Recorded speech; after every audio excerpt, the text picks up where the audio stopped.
Muted.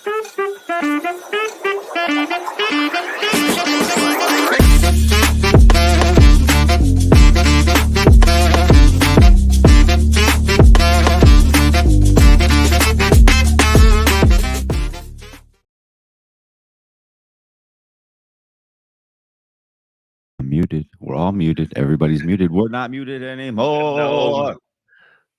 I just make sure we didn't say anything crazy when the music was going. No, I don't know. Right now, the way my brain is working, I mean, actually, the way my brain's working right now, craziness could happen. That's certainly possible. I'm a little bit tired. How you doing though? How y'all doing today? Happy Friday, everybody. I'm not tired. I'm just getting my second win. No, I had a little bit of that. I mean, it was sunny all week and then rained a little bit, and it's cloudy this morning, and it felt like a sleepy morning. Yeah, so and there was a little bit of that, but we're waking up at 2 p.m. Eastern time over here. It's 11, so I have better excuse than him.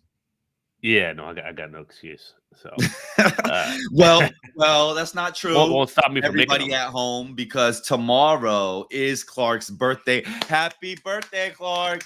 Woo! I am. Thank you. What is it like to turn 21, dude? Shoot, again. 21 again? Crazy. It's crazy. Dude, it's crazy. I remember for about 5 minutes turning 21. And then, then the lights went out. I wasn't that kind of 21-year-old, so I remember 21 like a nerd would remember 20. I was weak sauce. So that's good. It's good to hear that. It's good to hear. No, we had a fun house party back in UMass Amherst, or otherwise known as ZooMass. There you go. Familiar. No, that was fun. I remember a cake. There was midnight, about 40, 50 people there, all singing happy birthday. And, I looked like how my son walks now, like a drunken sailor. So, there you go. It was like your head weighs more than your body, for sure. Yeah, exactly. Thanks, Ben, man. What's up, Ben? Ben? Dude, I worked with Ben, man, almost 2 years ago, man. He's killing it. Nice. From the gates, he was one of the first people I really started to teach content to, and he's a great writer. So he fixed up his profile, had a post, and I mean, Ben, what did you get? You got like a quarter million like rolls like within a week. It was awesome. So he's that's a win. California. Yeah, but it's just super good dude. Like really good dude too. So that's always fun to see the growth, the trajectory. Ben, we got to catch up, man. It's been way too long. There's a lot of people that over the years you'll have talked to so many people that you don't end up. Well, sometimes you work with them, and sometimes you just have like crucial conversations. But then you connect and you get to continue that relationship, and you at least have an idea of where they're at. And again, whether you work with them or not, and then to see that growth, it is awesome. I both worked with a lot of those people, and then a lot of people that we didn't end up working out that we worked together, but still seeing them on the timeline, still seeing them getting at it. Like I love it. Yeah, and Ben was one of the ones like a couple years ago. I did have the month to month. It was different. I didn't have a team or anything then, but that was a month. We kind of get same thing. Got him up and running, and he was running. So kind of cool to come full circle with that offering, with just the expanded version of Digital Recruiter. So cool to see him in the comments. Curious who else is here. We're going to talk some account. We're going to talk some account management today. This is something that is just kind of, as you can imagine, comes up pretty consistently for in the program, always, and also our agency as well, Digital Recruiter Talent Group. So I figured I'd cover at least like 5 points that were like the first things that came to mind when I was writing it out, and then want to hear from the crew, from you guys in the comments, like what other kind of best practices that you've tried, or any questions that you have, any scenarios. Well, I mean, it's so crucial. It's so crucial. Like, I got a lot of my upbringing both at Amazon, luckily, and then with Mr. Adam Posner. And when I started working with him back in 2021, I had been managing clients at an individual level, like just people, but not accounts like that. And I have to say, the difference in our ability to continually get referrals from people 2-3 years later that work with us was managing those accounts, those expectations, finding those little places where they could excel, where they could save $1 here, save 10 minutes here. Man, it means everything. So I'm excited to dive into this. This is one of my sweet spots. Yeah, let's do it. Let me share here. All right, we'll go into it. So look at this. I did this myself. Guys, there was no AI in this. I somehow created an outline that looked somewhat clean. This is all me. So for better or worse, but I'm proud of it because my formatting is typically not the best. Nah, we're organic intelligence, no artificial over here. Okay. Yeah, what some people call street smarts. Street smart. Which yeah, don't look at the GPA. Look at my street smarts. Street smarts. I did get a B in accounting though. I was always proud of that. But Hey. I don't know how I held on long enough in that class. But anyway, so because there was a balance sheet there. Yeah, I like numbers. So that was fun.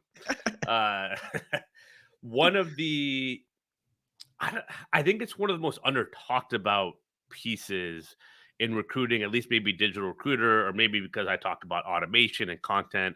I think a lot of people come to me like, I need new business. And a lot of the times, I think what really shifted in the program last summer, I had much more of a sales focus before getting automation and content going. We added Keely Flood as a sales coach. And what I was finding in my first call or two with our clients is, hey, instead of worrying about like what have you been working on? Like, I had them list all their clients of the previous year. Like, who do you have agreements with? And we just went through, hey, could you follow up here, follow up there? Oh, they were doing this then, they were doing that then, or they didn't want to use agency. But when was that? Well, 2021. Okay, we'll follow up now, see where they're at, right? There's turnover at these companies. So, you kind of want to look back first before you attack new business. I just had a coaching call with a client, and he signed a couple dozen agreements his first couple years, and he's like, all right, pipeline's running dry. I got candidates are moving across the board. He had a great month of billing. And we were talking about content, all that, but hey, like, go back to your last 10 clients that you made placements with, and go follow up with some of them on Sunday night, right? See if you can get a meeting with them for this week, or at the end of the day today, right? And so, kind of looking back is one of the first things with account management, just to have those check-in points beyond just stressing about like the new. And and to that point, I just want to highlight the problem always. So, I find that the problem we find with most people is that they just want to jump into the account based on where we're at today.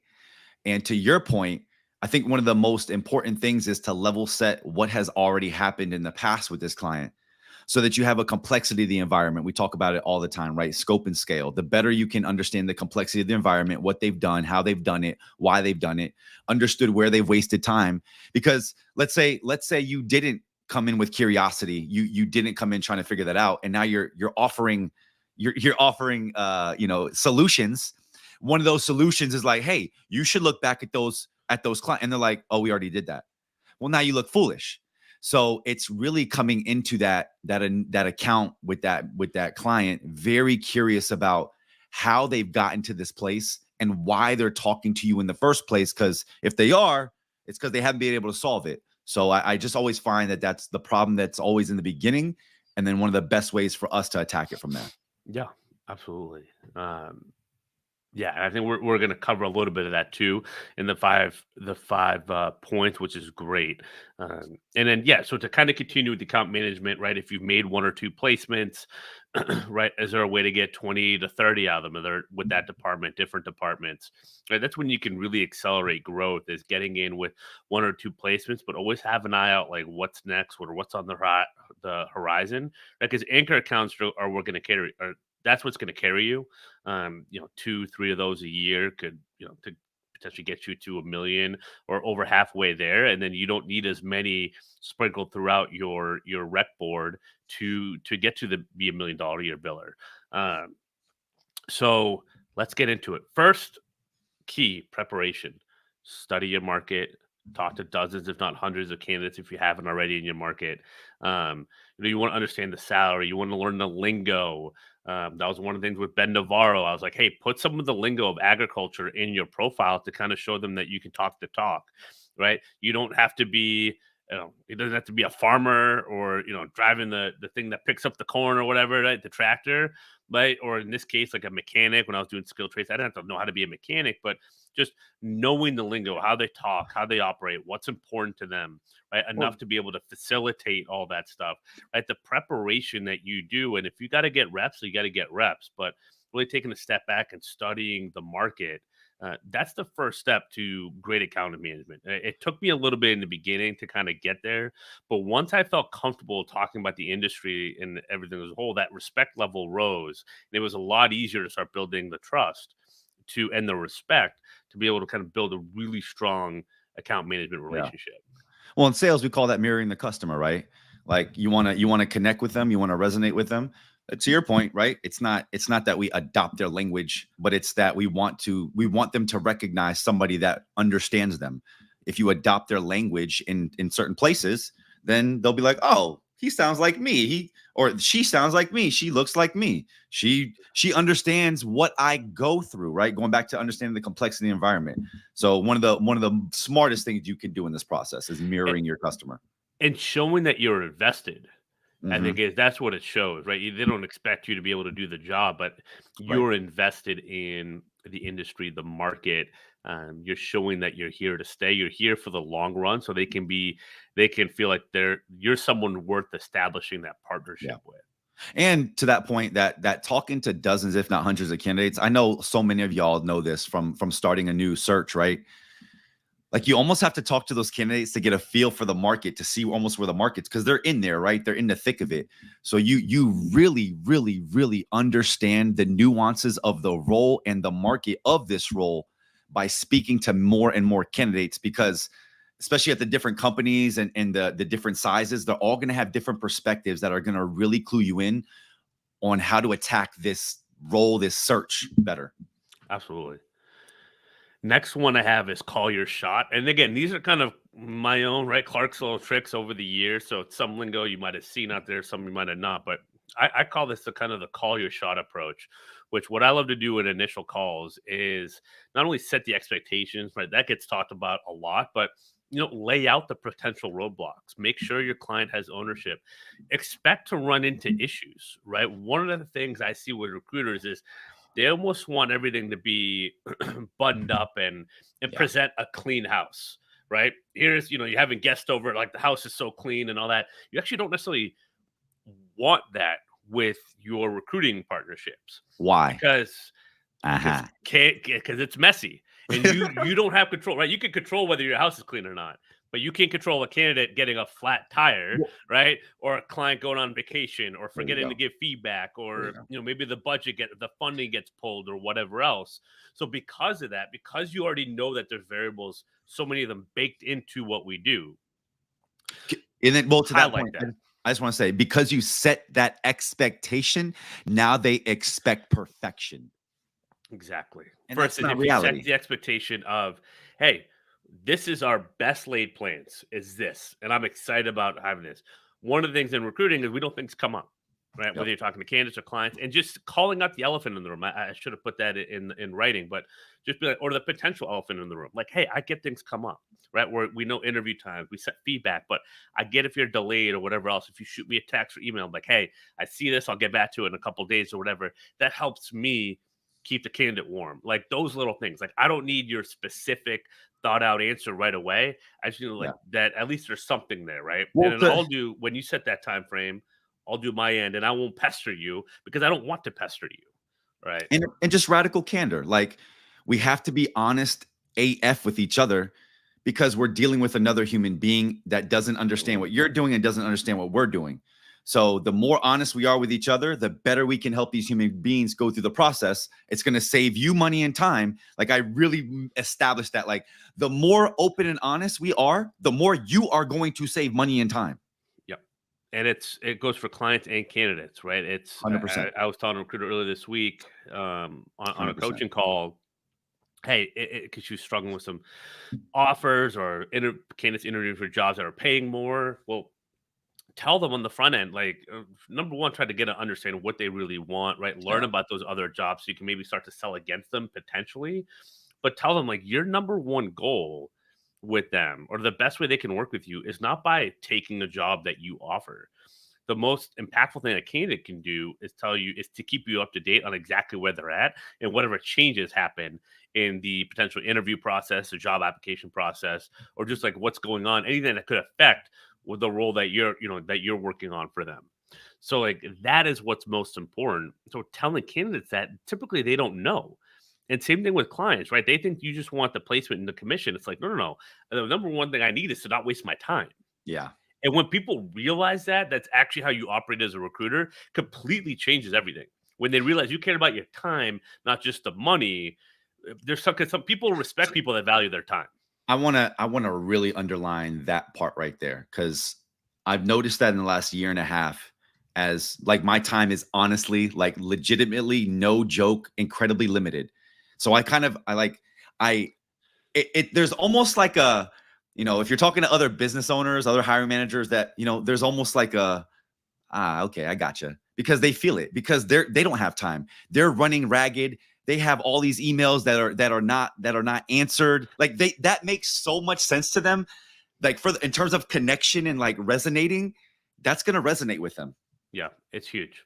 It It's really is. absolutely huge. It's a good point. Yeah, there's someone else. It's like time first, then money. Yeah, yeah, yeah, yeah. I think Yes. that's a good one. Interesting comment, Michael. I want you to expand on this a little bit more. Candidates that are Hey, Mike. employed versus unemployed to create a different experience. I'm pretty sure I know what you mean, but I'm curious, like what you mean by that, Michael. Candidates that are employed currently If you have an versus ones that are example unemployed of and more desperate for help what do you mean, how the experience should be different? should create a different experience.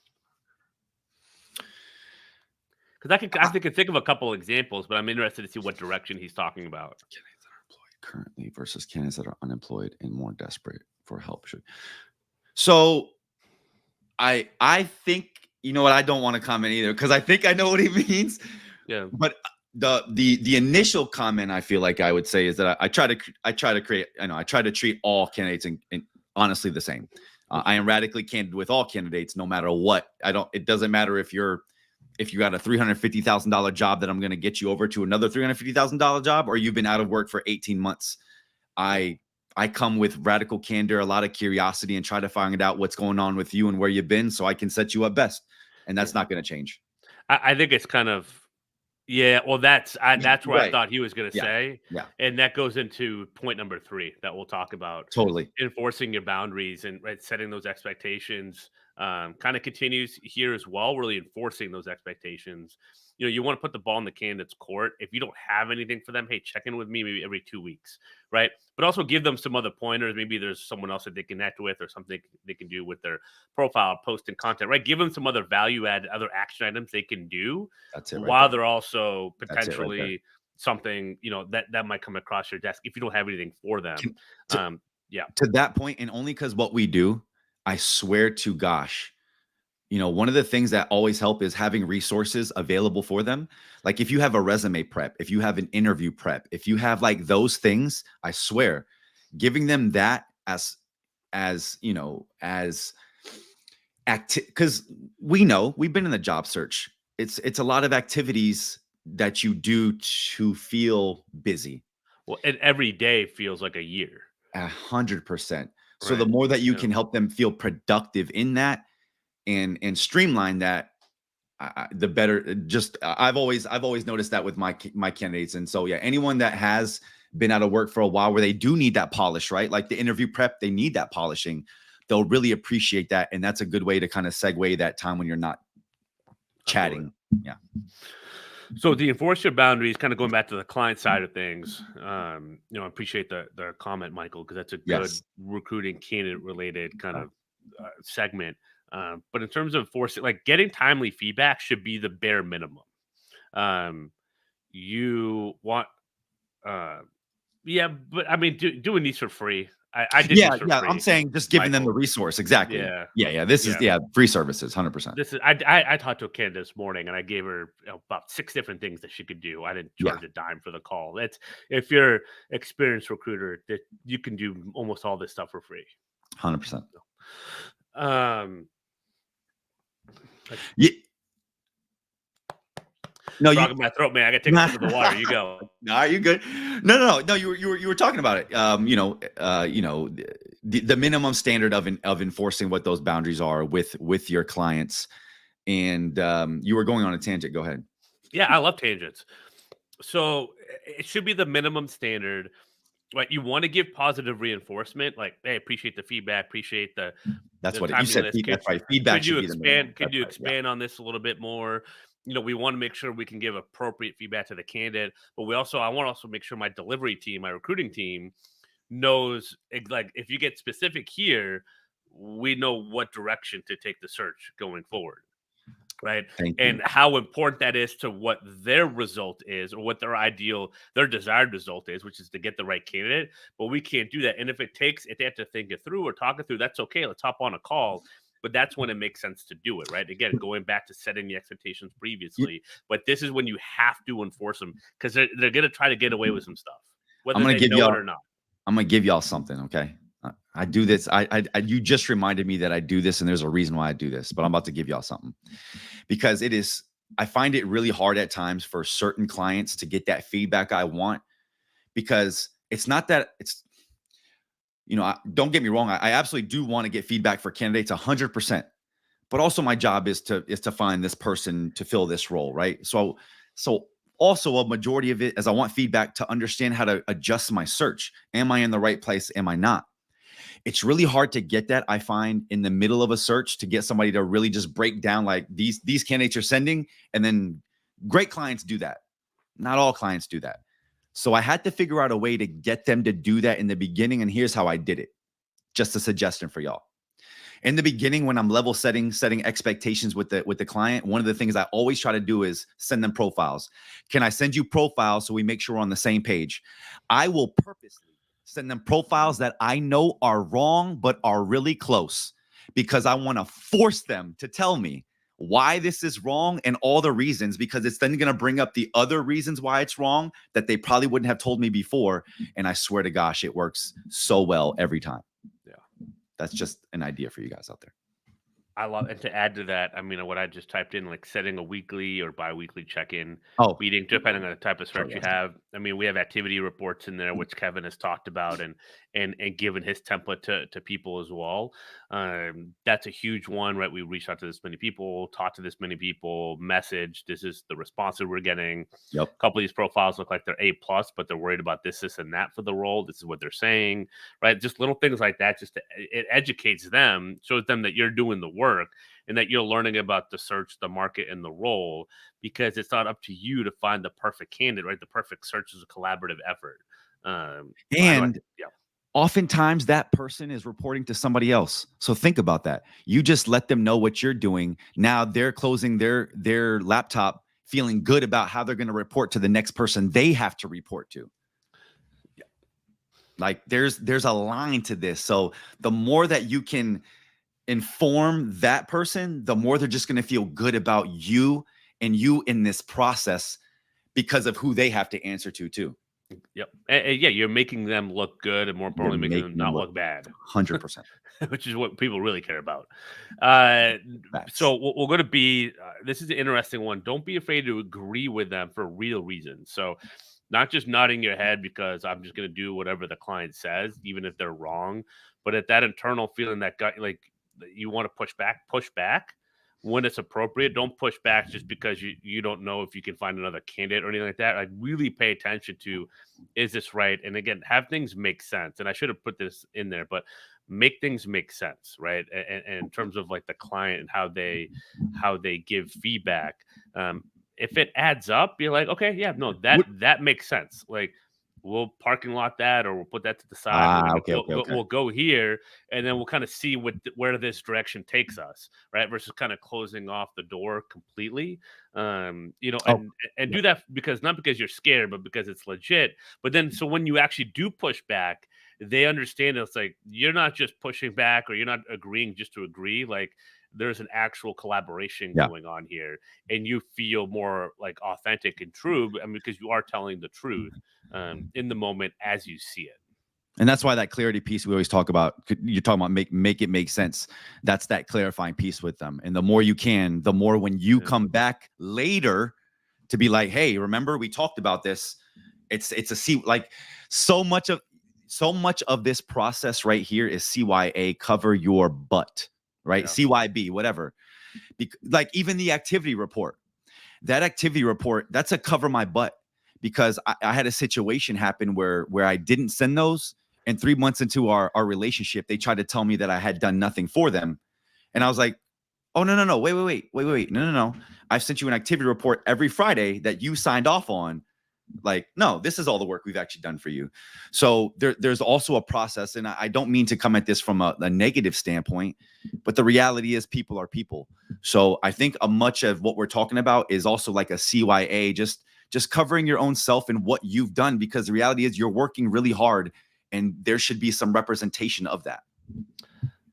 Yeah, this is a reality check is a big one, Michael. And I love the parentheses of a 22-year-old with 15 years experience. Yeah, you started at the CPA firm in 3rd grade, right? Yeah, this is a big one. I mean, that's kind of what we're looking at when they start to get into la la land and they just start talking and saying 5 different things. You got to rein them back in and call them out on the behavior, like for sure. Otherwise they're just going to keep doing it and they're going to keep wasting your time.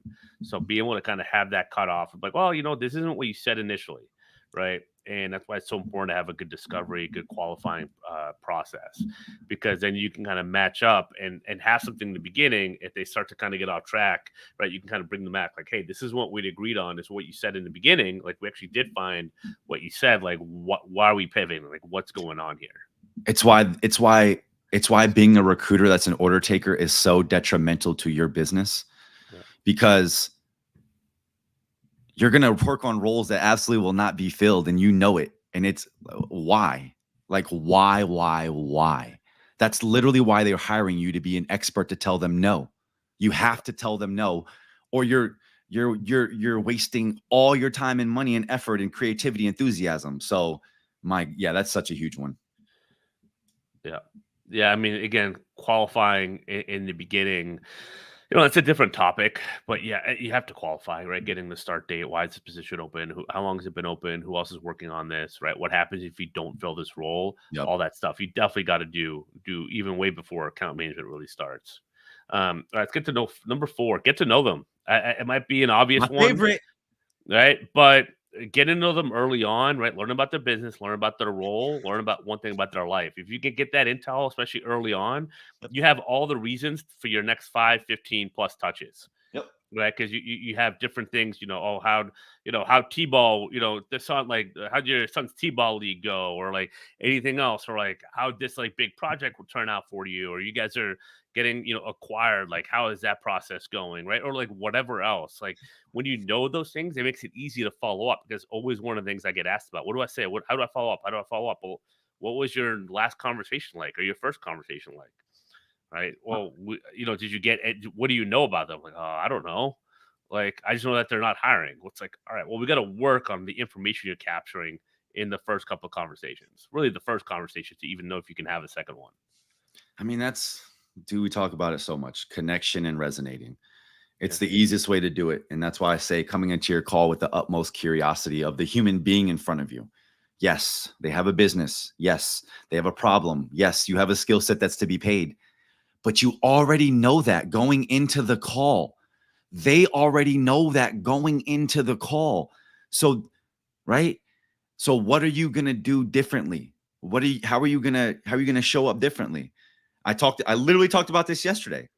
I had a call like 3 weeks ago with a gentleman where the call started where we're talking about roles. We had a call for an hour and a half. It had nothing about the roles. We talked about Bitcoin, and I got to know him. He got to know me. We connected. And then he wanted me to be the recruiter for his 7 roles because he realized that he would love to work with me. Yeah. And so much of this is just honestly the other side being like, do I want to work with this person for 2, 3, 4, 5, 6 months on this role talking about other human beings? Like, no joke, y'all, because they've done this so many times with other human beings that they were like, I don't want to, right? Like, Yeah. and then a lot of these people have big budgets where, the money, like, it's like, it's cool. So they just want to work with somebody they like, know, and trust. That's going to get the job done. That's Yeah. going to get the damn job done. Yeah. One of the things I would like to ask is what's one role I can always be on the lookout for? Like a couple skill Ooh, sets. good one. And then just jot that down because that gives you an easy MPC route to follow back up with. If you need to, and it's not a spray and pray MPC, it's targeted because you've got the information from them, right? I know most CPA firms like anytime you got a good staff account, please send them my way. Done, right? They've opened that lane. You've opened the lane for follow up. Yeah, and I mean, it's curious questions. I've been thinking about how you start a call, how I start a call. I think we do it very, very, very much the same in terms of just like, hey, what's going on with you?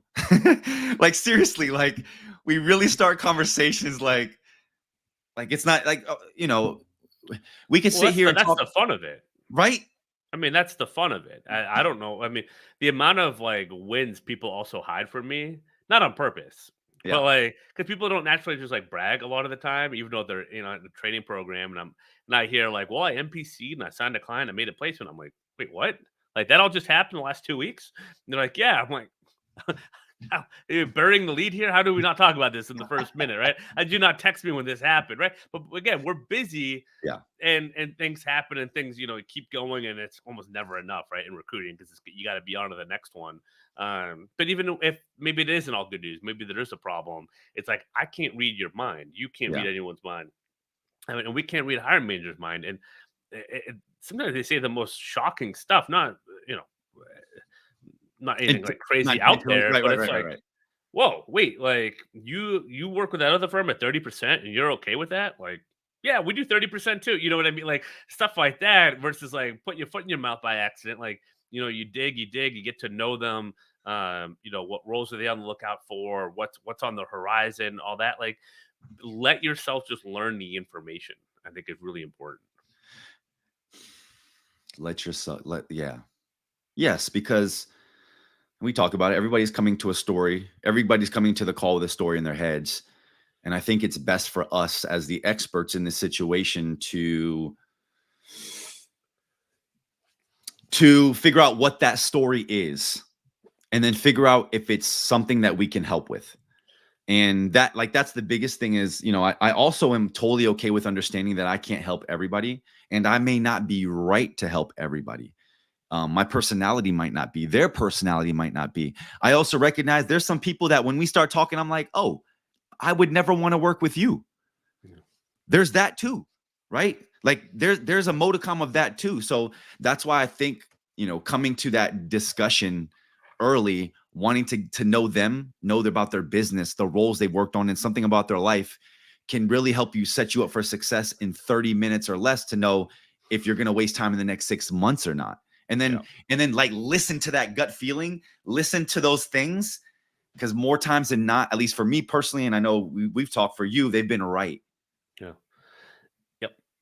That's it. And I want to talk about post placement. I mean, even before you made a placement, meetings, if you're local, especially donut drops or sending them lunch, even if you're further away, going to lunch with them, those are all just incredible. And Aerotech, they always said like you were way more, it was like 80% chance or something like that to get business. Like if you took someone to lunch or whatever, it's just such a big deal. But then post placement, right? Checking on the progress. I know contract recruiters, I don't have to tell you, but direct hire recruiters, it's amazing. They get the placement, the start date, they get worried about the invoice. They don't check in on anyone ever again. So, we always said first day, first week, first month, like to check in with the candidates and even the clients. You want to get that feedback. Is everything on track? Like you obviously, for contract, we only got paid on every hour that was billed, but even direct hire, if you got a guarantee, hopefully it's not money back, even if it's replacement, right? Checking on that progress. If it's going well, go get more recs, get introductions to other managers, find out like how else you can help them, right? If it's not going well, maybe you can salvage it, right? And kind of fix, and get everything on track. I've had to do that a bunch of times as well. And then also ask about their review period, right? The end of the year, when are they looking at budgets, all that. Try to get ahead of that, right? You want to kind of anticipate, how do they feel about their agency spend this year? What are they looking at next year? If you're contingent, you need to go maybe more to like a monthly retainer, or that to kind of mitigate some costs, but you get paid up front, but they save on the back end, right? So start getting ahead of those conversations. That's stuff that's been some of the most impactful stuff for clients I've worked with, on more of like an executive coaching level, and really looking at the whole strategy, and helping them get ahead of those conversations so they're not reactive, and they're not getting a phone call one day and be like, "Hey, we're not working with you anymore." And they're like, "Wait, what?" Right? You don't want to be blindsided. And there's so many opportunities post placement to create that meeting, that continue building that rapport and get that intel. Oh, Ted, Aerotech, the old tickle. That's what we called the follow up at Oh, Aerotech. It was a tickle system. The worst name ever for this, for a lot of things. But yeah, it was the tickle system. Um, yeah, I swear. okay. I I I believe it. I I that's what we all said when we first heard. I was like, tickle? Like every 40 days I got to tickle them? No, you just check in with Make them. them laugh. So Yeah. yeah, that's it. So Yeah, no, um, I'm never afraid to I mean one of my processes for all my clients is I'm never afraid 30, 60, 90. I'll just ask, how's the candidate doing? Just one message. How's the candidate doing? yeah, my Because thought. Yeah. why? Because I know I do a damn good job on the sourcing. So 9 times I've only once had somebody be like, okay, this is a disaster. One time. At the same time, they still hired the person, And so then they and they got we to onboard and all that. So again, it's not completely on you. no. It's they got Oh, to I got take shared ownership on that. Yeah, I got a referral from them because also I was willing to find out what happened and then try to rectify the situation. yeah. I completely agree. Right? Do they want to hire you? Oh, Do yeah. you want to work with them? You should always be vetting for that as well. Don't give away all that power. Right? Make them earn it too. Absolutely. Ace. Oh, we got one from X. I like it. What's up, Ace? How does a new solo recruiter know what timing makes sense for them to broaden their niche? Mm, Does it make sense to stick with the same focus till you have a certain number of successful case studies? I would ask, if new solo recruiter, if you've never recruited before, where have you worked? Right? Have you worked in construction? Have you worked in accounting? Have you worked in tech as a developer? Right? yeah. If you've worked on something like that before, well, then you probably could speak on that a little bit, better than some other industries or focuses. G- Go there first, Yeah. right? Because that reduces the friction and the learning curve that you have. Because there's so many things you have to master Yeah. in agency sales, that if you can remove some of those, Yep. those friction points from the table, that's where I would go first. I think there's something to like when you feel like you have an expertise in that niche, you can start to broaden out. When you're maybe more like a go-to in that niche, you can start to broaden out. But I think you really want to get an expertise in one area, like construction, like oil and gas, marketing, finance, accounting, whatever it is. And then from there, once people know you in that sphere, it's like, oh yeah, I mean, he recruits accounting, no problem. He could do anything. Yeah. But I think you want to get that first before you start to broaden it out. Yeah. Ace. Pick one of those, stick with it. Give yourself, I would say, at least a year when you're starting out new. It's not easy. It's hard. Uh, give yourself at least a year just to stay. If you strategy hop and bounce around, you're resetting the clock every time. Yep. Yep. Cause exactly. You're gonna have to build relationships with some industry, some set of people. Yeah, I'm agree. I'm agree. I like to double down, commit, and then once you got that, then move out and about.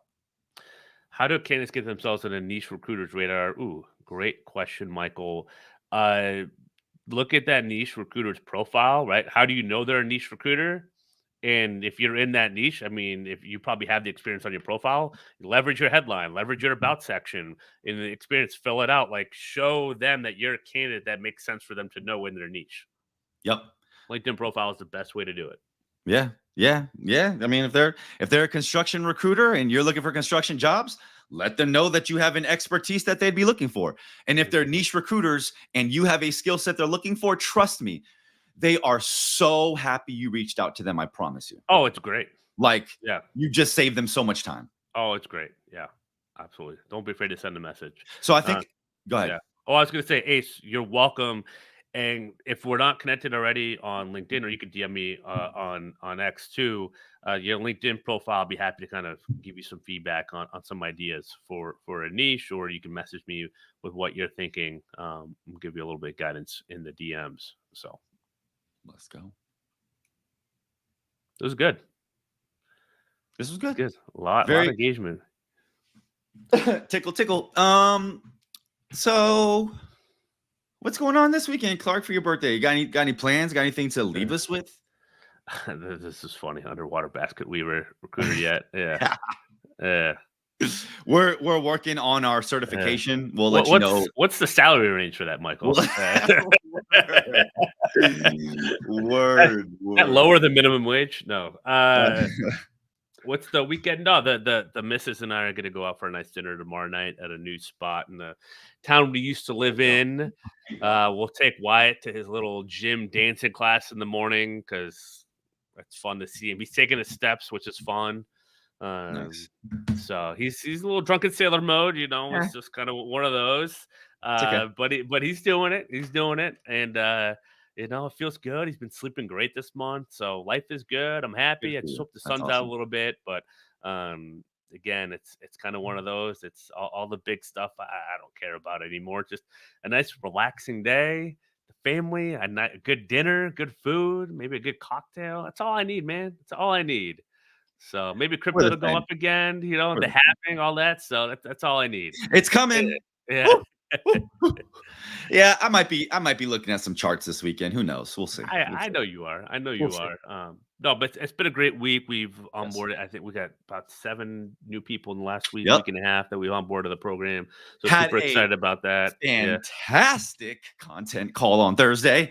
Good job, Ross. Ross said, I mean, that went almost 2 hours. Like, we might have to turn that into like a 2-hour workshop every Thursday. Right. Keely, we've had to turn that into a 75, maybe 90-minute call on Tuesdays. We got an Ask Me Anything call with Christina now. She's a director of operations and tech and everything. So she's answering all like the automation, just navigating the course, progress updates, all that on Wednesdays. You and I are going to start running a recruiting call next Friday, talking about like sourcing and all that good stuff. So we're gonna have 4 group calls in the program. There's a couple sales, spots left. Content, ops, and recruiting. What else do you need? No, and there's a couple spots left to sign up for this month. Again, we start coaching. Again, you get live coaching start at $1,500 a month, no monthly commitment. You're not going to beat that anywhere for the amount of stuff that's in there. If you want to work, some premium stuff, we have that as well. We can write some content, do all that fun stuff. So feel free to book a call, featured section on my profile. You can book a call to talk further, shoot me a message. Happy to give you some more information. We'll see you Monday.